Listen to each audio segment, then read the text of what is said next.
नमस्कार दोस्तों। पैसा तो बनेगा मैं आप सबका फिर से एक बार बहुत बहुत स्वागत करता हूँ। ये वीडियो अगेन बहुत सीरियस रहेगा। आपको पेशेंस रखना पड़ेगा मेरे साथ और आपको धीरज रखना पड़ेगा। पर मैं जो बोलने वाला हूँ इस वीडियो में वो आपको मार्केट में पूरे इंडिया में आपको कोई नहीं बोलने वाला, कोई नहीं सिखाने वाला, ठीक है। तो विदाउट एनी सेकंड मिस किए बिना इस वीडियो को पूरा देखना। मार्केट में फंडामेंटल एनालिसिस के नाम पे जो फ्रॉड हो रहा है, जो मूर्खता हो रही है, आज वो मूर्खता का पूरा मैं विवरण देने वाला हूं आपको डिटेल में, ठीक है। फंडामेंटल एनालिसिस के नाम पे बड़े बड़े कोर्सेज हो रहे हैं, सेमिनार्स हो रहे हैं और काफ़ी लोगों की यूट्यूब चैनल फंडामेंटल एनालिसिस की रोजी रोटी पे चलती है।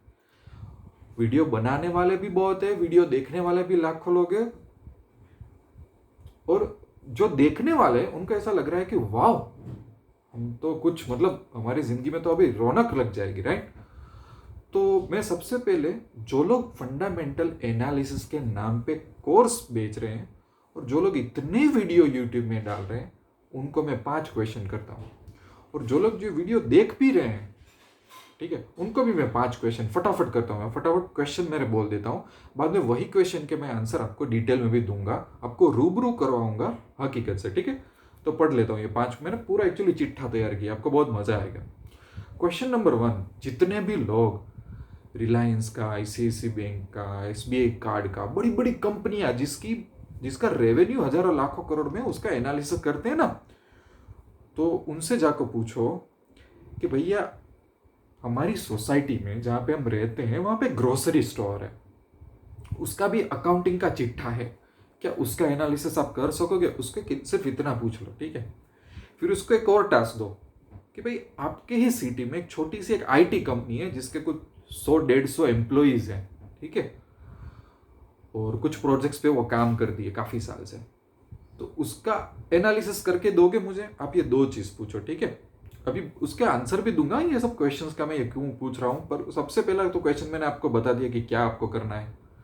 फिर दूसरा क्वेश्चन, जितने भी लोग फंडामेंटल एनालिसिस के कोर्स बना रहे हैं, सेमिनार्स है, जो लोग वीडियो पोस्ट कर रहे हैं, उनको जाके पूछो, अगर आप लोग वहां पे सीख रहे हो तो उनको जाके पूछो कि सब कुछ सिखा दिया, बहुत मजा आ गया सर मैडम, आप तो भगवान हो, बहुत मजा आ गया, बट क्रिएटिव अकाउंटिंग सिखाओ। क्रिएटिव अकाउंट मतलब जो आपने सब कुछ सिखाया, कंपनियां उसमें भी झोल करती है ना, पीएनएल स्टेटमेंट में, लायबिलिटीज में, एसेट में, एनपीए में, तो मुझे कैसे पता चलेगा कि ये डेप्रिसिएशन सही है कि गलत है?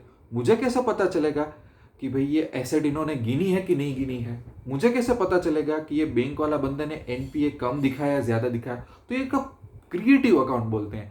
फंडामेंटल एनालिसिस का कोर्स कर लिया, ठीक है, फटाके फटाके फोड़ लिए, सब कुछ आ गया आपको, क्रिएटिव अकाउंट कौन सिखाएगा? पूछो पूछो उनको, पूछो कि क्रिएटिव अकाउंट कौन सिखाएगा। नंबर 3, कोई भी कंपनी का जो डेट होता है ना, डेट जो उधारी लोन लेते हैं ना वो लोग, वो बहुत कॉम्प्लेक्स चीज होती है। बड़ी बड़ी कंपनी तो हजारों लाखों करोड़ का लोन लेते हैं। वो कैसे पूरा काम करता है, डेट का स्ट्रक्चर, वो लोग को कौन सिखा रहे हैं? एनपीए, बैंक के एनपीए की बात करो, बैंक के एनपीए को मैनेज करने के लिए एक पूरी टीम होती है। तो आपने तो थोड़े टाइम में एनपीए समझा दिया कि एनपीए इतना हो तो सही है, इतना हो तो गलत है, ये वो फलाना ढिकना, ठीक है, वो कौन समझाएगा?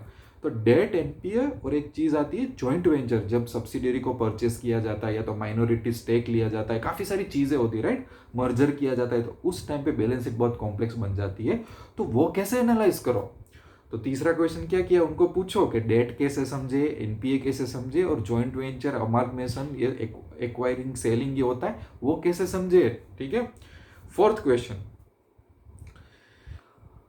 जितने भी लोग यूट्यूब में फंडामेंटल एनालिसिस करके स्टॉक एनालिसिस का वीडियो भेज रहे हैं, उनके पुराने वीडियो देखो और देखो कि उन्होंने यस बैंक के बारे में क्या कहा था जब फ्रॉड सामने नहीं आया था, उससे पहले, ठीक है। अब वो लोग क्या कह रहे हैं, डीएचएफएल का देखो, पीसी ज्वेलर्स का देखो, काफी सारी ऐसी कंपनी है, क्या कह रहे हैं देखो, जरा असलियत पता चलेगी, देखो। और लास्ट क्वेश्चन मैं बता देता हूं, हम लोगों पे कंपैरिजन का भूत चढ़ा हुआ है। हमको आए दिन आईटीसी को एचयूएल के साथ कंपेयर करने का मन हो जाता है, एक्सिस बैंक को आईसीआईसी बैंक के साथ कंपेयर करना मन हो जाता है, ठीक है, एक पेट्रोलियम कंपनी को दूसरी पेट्रोलियम कंपनी के साथ मन, पीयर एनालिसिस, इसको क्या बोलते हैं, पीयर एनालिसिस, बहुत मन होता है। और इतने सारे वीडियोस पढ़े हैं, और ये कंपैरिजन क्यों करना है भाई? हम कोई सैमसंग का फ़ोन खरीद रहे हैं कि S6 को S7 से कंपेयर करेंगे और ऐसे आप डिसीजन लोगे? तो मैंने ये 5 क्वेश्चन आपको बता दिए, ठीक है? आपको पूछना है, जो भी आपको सिखा रहा है और जिसके भी आप वीडियो फॉलो कर रहे हो, मुझे कोई दिक्कत नहीं है, बट मेरा काम है सवाल करना, मुझे सवाल करना अच्छे लगते हैं, ठीक है? अब मैं इन सब का डिटेल में आंसर देता हूँ। सबसे पहले मैंने क्या पूछा कि अब पूछो उन लोगों से जो बड़ी बड़ी करोड़ों लाखों की बैलेंस शीट का रिव्यू एनिमेशन वीडियो थ्रू आपको भेज रहे हैं, करवा रहे हैं कोर्स, उनको पूछो एक छोटी सी ग्रोसरी स्टोर का अकाउंटिंग करके देगा, वो एनालिसिस करके देंगे वो लोग एक IT कंपनी जहाँ पे 100-150 एम्प्लॉय है, उनका एनालिसिस वैल्यूएशन करना आएगा उनको। अच्छा, मैं ये क्यों पूछ रहा हूँ? मैंने अकाउंटिंग में मेजर किया हुआ है।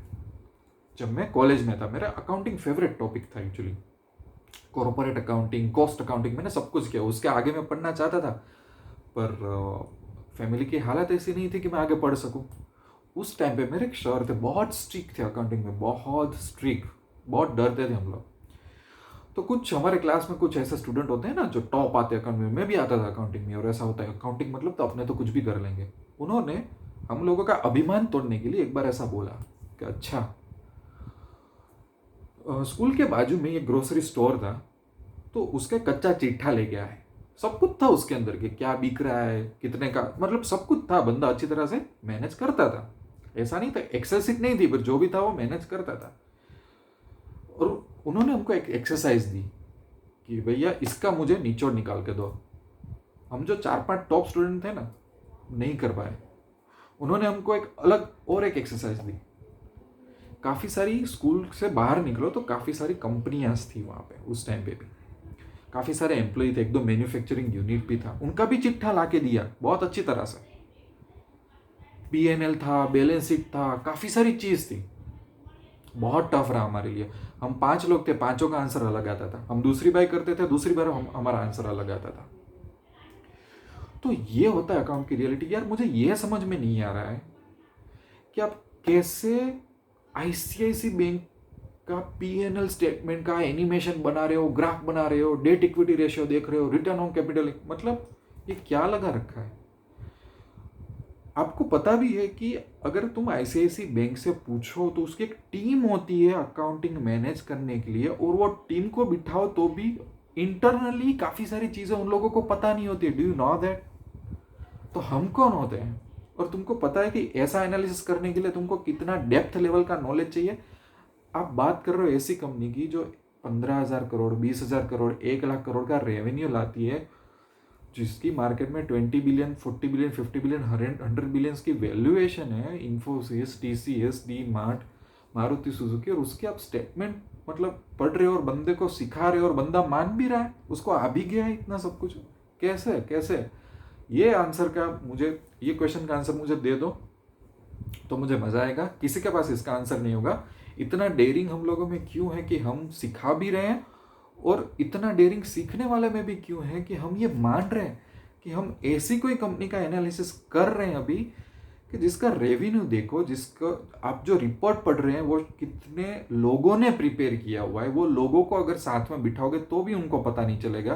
तो आप और मैं तो कितने होते रहो अगर, और जिस बंदे को पता चले उसको कितना डेप्थ नॉलेज होना चाहिए। राइट? तुम 6 महीने, 3 महीने फंडामेंटल एनालिसिस का कोर्स करवा के 5-6 वीडियो रोज, एक काफ़ी सारी यूट्यूब चैनल है कि जो हर 4 दिन पे किसी का एनालिसिस करके भेजेगी, और आप मान रहे हो कि हाँ मुझे ये रेशियो से पता चल गया कि इसका डेट अच्छा है, इसका डेट बुरा है। तो बहुत दुख होता है जब ऐसा होता है तब। अब नंबर क्वेश्चन 2, क्रिएटिव अकाउंटिंग। एक ग्रोसरी स्टोर वाले के पास जाओगे ना, तो भी वो नंबर में कितनी गोल कपाल करता होगा प्रॉफिट बचाने के लिए, टैक्स नहीं भरने के लिए। करता होगा कि नहीं करता होगा? करते होंगे। एक छोटी सी IT कंपनी करती होगी कि नहीं करती होगी? तो आप लोग 5,000 रुपये दे रहे हो, कोई लोग 20,000 रुपये दे रहा है, कोई लोग 50,000 जाके, कई बार बॉम्बे जाके कोर्स करते हैं, काफ़ी सारे कोर्स करके आते हैं फंडामेंटल एनालिसिस के, 1,000 रुपये में भी कोर्स करवाते हैं वहाँ से। आप लोग क्यों पूछते नहीं हो जो लोग सिखाते हैं उनको कि भाई ठीक है, तुमने हमको P&L स्टेटमेंट सिखा दिया, तुमने हमको बैलेंस शीट सिखा दिए, तुमने हमको एनुअल रिपोर्ट सिखा दिया, तुमने हमको कैश फ्लो स्टेटमेंट सिखा दिया, तुमने ये फॉर्मूला सिखा दिया, सब कुछ समझ में आ गया। बट ये तो सब सिस्टमेटिक चीजें है ना। तुम क्रिएटिव अकाउंट कब सिखाओगे? हमको कैसे पता चलेगा कि इसने प्रॉफिट अंडर रिपोर्ट किया हुआ है? हमको कैसे पता चलेगा कि इसने लायबिलिटी अंडर रिपोर्ट की हुई है? हमको कैसे पता चलेगा कि इसने स्टॉक सही तरीके से नहीं बताया है?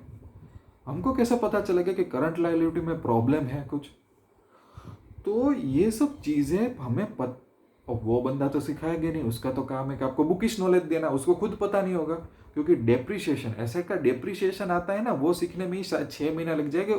अलग अलग तरीके के डेप्रिसिएशन होते हैं। अगर ये मेथड चूज कर लो तो डेप्रिसिएशन अलग आएगा, ये कर लो तो अलग आएगा। ठीक है, तो मैं तो यहाँ पे ऐसी तो बैलेंस शीट में कितनी आइटम्स होती है, इंटरेस्ट देख लो, ये देख लो, वो देख लो, आपको कैसे पता चलेगा? तो पूछो कि क्रिएटिव अकाउंटिंग कौन सिखाएगा। अगर क्रिएटिव अकाउंटिंग नहीं सीखा, उसके बारे में नहीं पता चला, तो कैसे आप एनालाइज कैसे करोगे, क्या करोगे आप? जो फ्रॉड पे फ्रॉड होते हैं उसको कैसे पहचानोगे?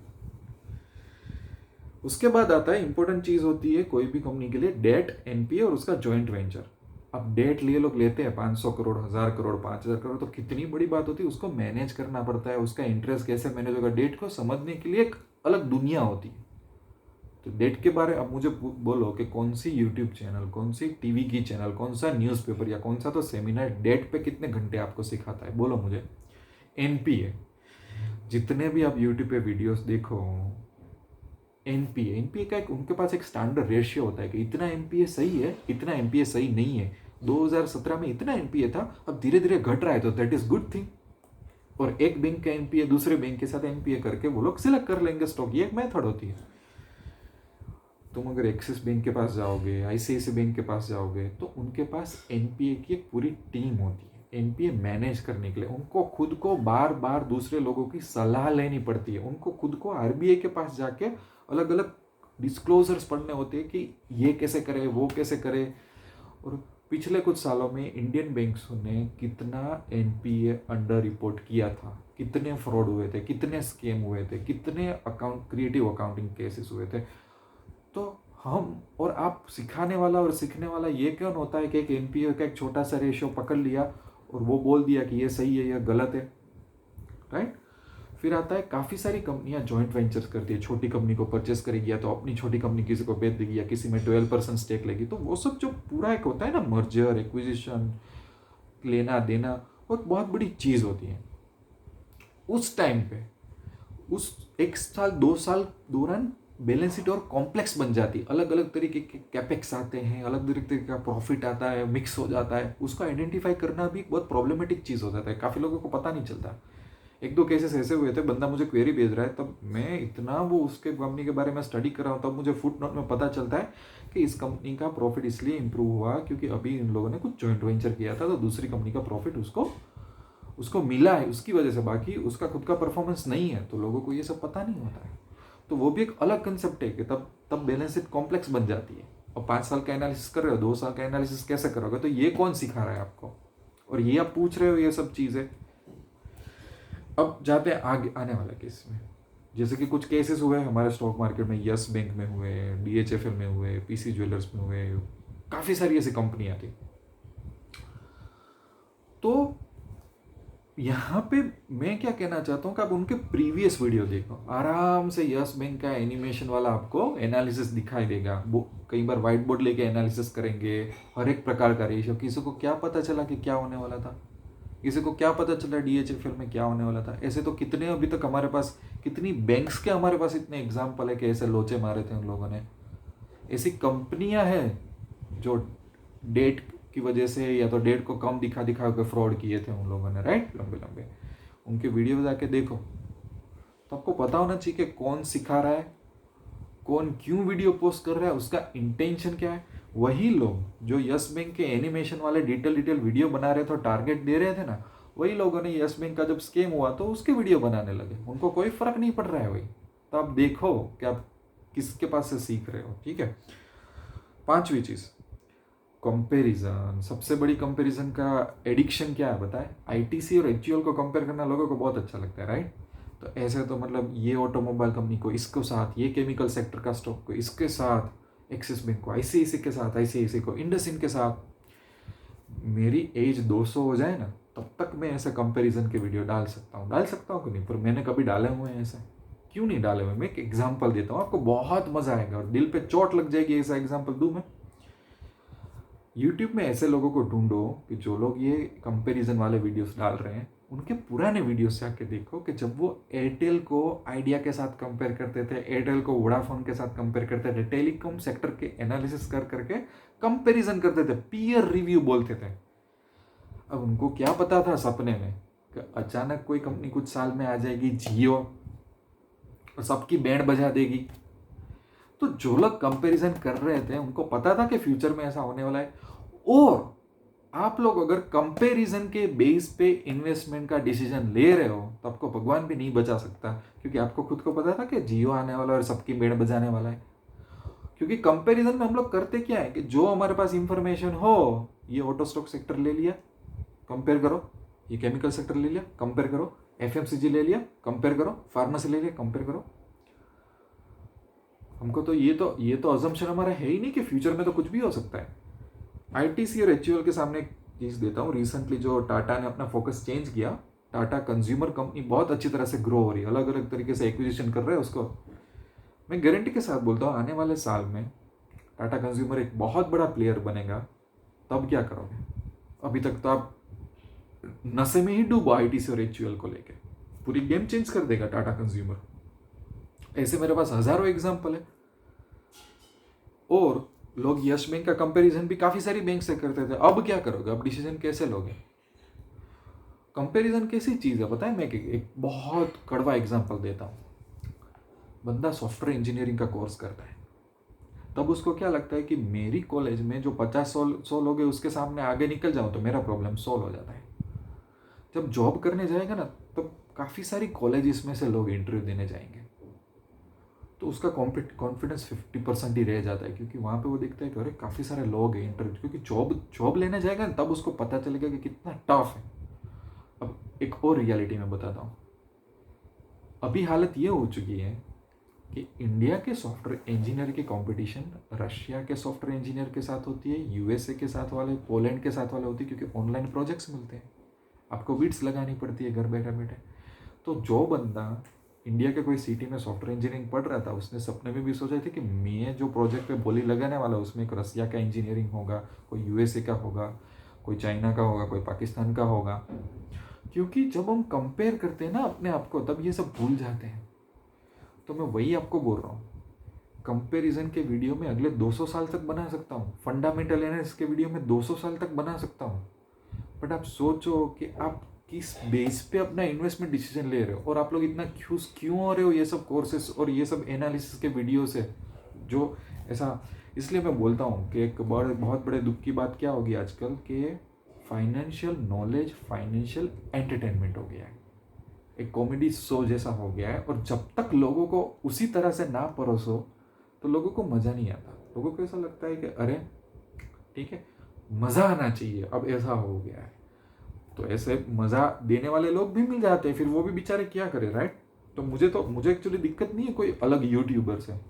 आई am not criticizing, it's okay, everyone has their intention, हर एक लोगों की सोच होती है। मैं तो आपके साथ डिस्कस कर रहा हूँ, it's up to you to take a decision. दूसरी चीज़ें बात कर लेते हैं। एक नशा चढ़ गया होता है ना हम लोगों का, क्वांटिटेटिव एनालिसिस, क्वालिटेटिव एनालिसिस, ये सब देखो यार, ये सब क्या होता है बताएं? हम स्कूल्स में बहुत बुकिश नॉलेज पढ़ लेते हैं ना, इसलिए हमको ऐसा लगता है कि मैडम आप पहले तो हमको सिखाओ, साइंस मैथ सिखाओ, फिर हमको रिवीजन कराओ, फिर मोस्ट इंपॉर्टेंट चीज़ों को भी बता दो, फिर टिप्स दे दो, फिर रात को भी हम आते हैं एक्स्ट्रा लेक्चर लेने के लिए। वो सब मेंटालिटी आती है जब एनालिसिस करते हो ना आप लोग स्टॉक मार्केट में। मुझे पता चल जाता है कि बंदे की क्या थिंकिंग है। बंदा बोलता है sir quantitative analysis, qualitative analysis. आप बिजनेस कर रहे हो, भूल जाओ ये सब चीज़ों को, बिजनेस सेंस पे ध्यान दो। दूसरी बात आती है कि पी रेशियो पे लोग पागल होते हैं। पी रेशियो के बेस पे वो लोग डिसीजन ऊपर नीचे कर देते हैं। उनको ये भी पता नहीं होता कि कई बार एक छोटी सी कंपनी ऊपर के आती है तो उसकी बैलेंस शीट में तो बहुत रेड फ्लैग्स मिलेंगे। आजकल ऐसी वेबसाइट आ गई कि फंडामेंटल एनालिसिस में रेड फ्लैग आपको देगी, स्ट्रेंथ वीकनेस देगी, लोग उस पर मेरे को स्क्रीनशॉट भेज के डालते हैं। अरे यार, कब से बिजनेस में अब इस तरह से डिसीजन लेने लगे कि कोई वेबसाइट बोलेगी ये स्ट्रेंथ है तो आप मान लोगे ये स्ट्रेंथ, कोई वेबसाइट बोलेगी इसका डेट हाई है तो आप मान लोगे डेट हाई है, पी रेशियो पे फ्लैग बता देगी कि ये तो नहीं, तो इंडस्ट्री मीन से बहुत ज़्यादा है। अब कैसे कोई कंपनी को इस तरह से एनालाइज कर सकते हो कि भैया ICICI बैंक का पी रेशियो इतना है, उससे अच्छा तो एक्सिस बैंक चीप में मिल रही है। मतलब हम कैसे अपने घर में बैठे बैठे हम एक पूरी बैंक को एक पी रेशियो पे जज कर लेते हैं। आपको पता भी है कि बैंक किस तरह से चलती है और कितना सीरियस बिजनेस है। You can not consider P ratio like that. MBA MCA जब हम करते हैं, जब मार्केट में जाते हैं, तो आज की रियलिटी ये है ना, MBA MCA और इंजीनियर्स की बिना जॉब के बैठे रहते हैं। तो मैं उसको कंपेयर कर रहा हूँ, ये सब एनालिसिस है, फंडामेंटल एनालिसिस है। जो लोग सिखा रहे हो, जो लोग सीख रहे हैं, उनको क्या होता है, आप लोग अगर सीखोगे ना तो क्या होगा पता है, MBA MCA और इंजीनियर जैसा होगा आपके पास। आपको लगेगा वाह, मैंने तो फंडामेंटल एनालिसिस सीख लिया, मुझे तो कैश फ्लो स्टेटमेंट रीड करना आ गया, मुझे PNL आ गया, मुझे ये रेशियो आ गया, मुझे वो रेशियो आ गया, मुझे वो डिस्काउंटेड कैश फ्लो आ गया, ये आ गया, वो आ गया। जैसे MBA वाले के पास डिग्री होती है ना, इंजीनियर के पास डिग्री होती है, बेचारा करने जाएगा या तो जॉब मिलेगी नहीं, और करने जाएगा तो बोलेगा 5,000 से जॉब शुरू करो, 8,000 से शुरू करो। ऐसा ही हाल होगा कि जब आप स्टॉक में डिसीजन ले ही नहीं पाओगे, आप इन्वेस्टमेंट भी कर दोगे ऐप डाउनलोड करके, पर कुछ होने वाला नहीं है आपकी लाइफ में। क्योंकि जो भी ये नॉलेज है वो अलग अलग तरीके से शुगर कोटिंग करके उसको एंटरटेनमेंट बना के आप लोगों के पास परोसा जा रहा है। और ये प्रॉब्लम मैं देख रहा हूँ, जब से मैं स्कूल में था ना, तब मेरी आदत क्या थी पता है, कि मैं क्वेश्चन बहुत पूछता था और काफ़ी सारे टीचर्स को ये अच्छा नहीं लगता था, वो लोग कंप्लेन करते थे, पर मैं हमेशा क्वेश्चन पूछता था। और मैंने ये आदत मेरी लाइफ में कहीं पे भी नहीं छोड़ी। पर अभी क्या है बताए, कोई सामने बैठ गया एज अ ब्लेजर पहन के, बोल दिया कि मैं CA हूँ, आपको मैं स्टॉक मार्केट का सिखाऊंगा, मैं ये हूँ, मैं आपको स्टॉक मार्केट का सिखाऊंगा, मैं वो हूँ, तो लोग मान लेते हैं, लोग पैसे दे देते हैं, लोग सेमिनार में चले जाते हैं, लोग उनके कंपैरिजन वाले स्टॉक देखते हैं कि सर आपने ITC SQL का कंपैरिजन किया था, सब नेक्स्ट टाइम इसका कंपैरिजन करके बताओ ना, बहुत मज़ा आ गया हमको। तो आपको at the end of the day एक बात अपने आप को पूछनी चाहिए कि क्या हम कोई स्कूल में नादान बच्चे बैठे हैं कि जिसको स्टॉक मार्केट की कोई एग्ज़ाम देनी है, 100 में से 100 लानी है, सोसाइटी में अपना नाम पेरेंट्स के सामने रोशन करना है, कि या तो अपने और अपने फैमिली के लिए हमको वेल्थ बनानी है बस।